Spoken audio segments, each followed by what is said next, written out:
What's up guys, welcome back to Tech Phantom, and today we have the Samsung Galaxy A34 5G and it's our review whether you should consider buying this smartphone for 30,000 rupees or is there any other smartphone which you should consider buying.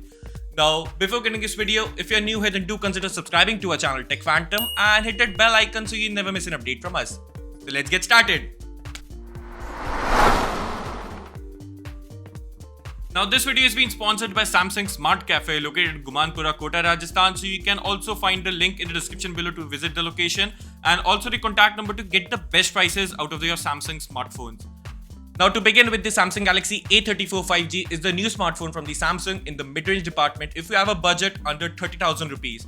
But if your budget is 40,000 rupees, then the Galaxy A54 5G is also another smartphone which you can consider, and we will be covering that smartphone in a different video. Now, first of all, let's talk about the design of the phone. The Samsung phone do feel very premium in hand and it has all the bells and whistles from a premium flagship experience, just like this elder sibling of the Samsung Galaxy S23. But also to note, the back of this phone in the Galaxy A34 5G is of plastic and made of a mix of a glass, so it's a bit of a glass stick back. But you won't be seeing any kind of fingerprints or any kind of smudges at the back of the phone.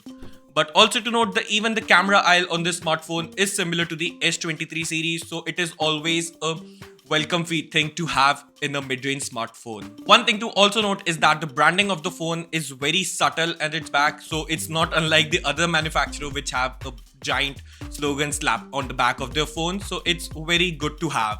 Now overall the phone is very comfortable to use and overall it's clean design, which means that bottom you get a Type-C and a microphone, and apart from that there is also a stereo speaker setup in this phone. But on the right hand side you can see the power button and the volume rockers. The top you have a SIM tray and also the micro SD slot. Now one thing to note that the micro SD slot and the SIM tray over here is a dual SIM with a hybrid slot, so you can take this phone either dual SIM or a single SIM and a micro SD card. Phone also comes in water and dust resistance with the IP67 rating, which is again a good thing to have. Now also, if we talk about the front of this phone, which is its display. Now talking about the front of the phone, then it has a Samsung Super AMOLED display with a 120Hz of high refresh rate. But also one thing to concern is that it do comes with a notch, teardrop notch, and it is not a punctual selfie camera over here. Well, that might be a bit of a concerning, but that's fine as of now. Because the overall thing, we will, after a few days of usage, then you won't be noticing that notch that much, and also the chin of this phone is kept a minimal. Now the front thing to also note about this phone is that it comes with a Corning Gorilla Glass 5 protection on the front, and also it has a peak brightness of 1000 nits, so you can definitely use this phone outdoor without any issues. Now the phone also comes with a stereo speaker setup and also the Dolby Atmos vision support is also over here, so you can really get that best sound of this phone. Now talking about the cameras in this smartphone, then it comes with a triple camera setup with a 48 megapixel of a primary sensor, an 8 megapixel of an ultra wide camera and a 5 megapixel of a macro camera. Now the main sensor of this phone do take a very sharp looking images, which is obviously a better, and we look at the photos do very crisp. The ultra wide camera photos are a bit of a softer and they can be improved via a software upgrade. The next thing to note is that about its software experience, as the One UI is indeed the GOAT of the Android flagship department and also in the Android software experience. So the Galaxy A34 comes with a fully fledged One UI 5.1 out of the box based on Android 13.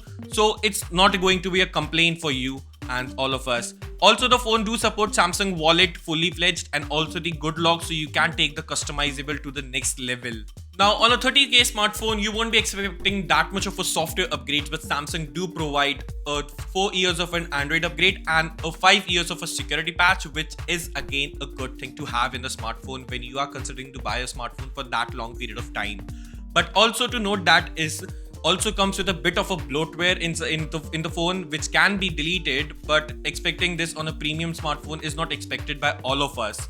Now talking about the processor, then it comes with a MediaTek Dimensity 1080 processor, which is almost on par with the Snapdragon 778G, so you won't be facing any kind of lag or stutters in the day-to-day usage. But if you're someone who is a gamer, then the phone can get a bit of a heat at the back, but that's pretty normal for the Samsung phone or even the phones in this department. Now, apart from that, On the back of the phone, we have a 5000 milliamp battery, which is again a great thing to have, and it's a long lasting, so you won't be, and it can give you easy to go on the day without a charge. It can easily last up to 1 day without on a single charge, and also you get a 25 watts of charging, max charging. Well, that's not all. The charger will not be included in the box of this phone, so you have to buy a charger separately. But overall, talking about verdict, if you should consider buying the Galaxy A34 5G at 30,999 rupees, then it is a smartphone which you can consider buying, considering that it has all the software upgrades which you need, a decent processor, the good cameras, and also the battery life of this phone is amazing. Now, the 120Hz of high refresh rate AMOLED display is again good on this smartphone, which you can consider, and also the phone comes overall very decently priced. Well, if the price can go couple of thousand down with we have right now with the offers, then it will make obviously a better option. But overall, this is the smartphone to go if your budget is 30,000 rupees. Now, let me know your thoughts in the comment section below. What do you think about this video? If you enjoyed, consider subscribing to our channel Tech Phantom, and I'll see you in the very next one.